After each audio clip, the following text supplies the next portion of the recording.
What I want to do right now is I want to introduce to you our values to culture storytelling framework. As alluded by Mandar, it's based on our experience. So it's a distillation of our practical experience of working with a variety of clients, especially in the uh, uh, business storytelling part. So if we've kind of organized this in a way that makes sense and it's simple to understand. So let me take this and introduce what this framework is all about. Now, the reason for this framework is essentially, or even for that matter, the theme of today's masterclass is how do you, uh, convert the values. Every company worth its salt, every organization worth its salt has its values. These values, of course, come out with a lot of churning and thinking of what you stand for.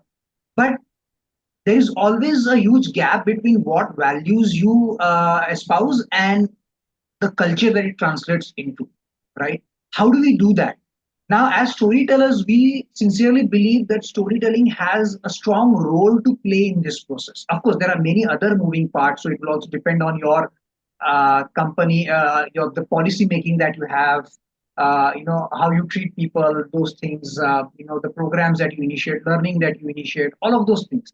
But those things aside, we are just today going to focus on the role of storytelling in this whole process of value to culture. Now, what is so it starts with one simple stage, which is for you to be a storyteller first. So, if you're a leader who heads a team or who heads multiple teams, we suggest you first become a storyteller yourself. Right? That means you understand what this really is about. As Mandar also mentioned some time back, it's both a culmination of left brain and right brain. How do you utilize this so that it can be used by people? So, what this means? It means two things. First is that you select a core value that you want your team to understand or imbibe. Of course, now you may have multiple core values that you want them to understand, but let's say for the sake of argument, you choose one core value that you think your team should imbibe, right? Now, this then you need to create a story around that core value, which essentially is based on your personal lived experience of that value, right? The operative word is your personal lived experience because I can't be talking about world peace if I'm a violent person, right? So I must have done something for peace in my area, in my neighborhood, wherever, for me to say that, for me to say I understand what is peace, right? So you need to relate it to your personal experience. Now, this is the part where you're becoming a storyteller, you're telling a story, you're expressing yourself, but that's clearly not enough because you are an individual. Of course, you are a powerful person because you're the leader. But anything succeeds if a lot of people believing it as just as a culture. So the logical next progression for this is for you to cultivate storytellers within your team. Now, how do you do that? There are three parts to it. The first part is you kickstart storytelling. What it essentially means that you create a safe environment for people to do storytelling.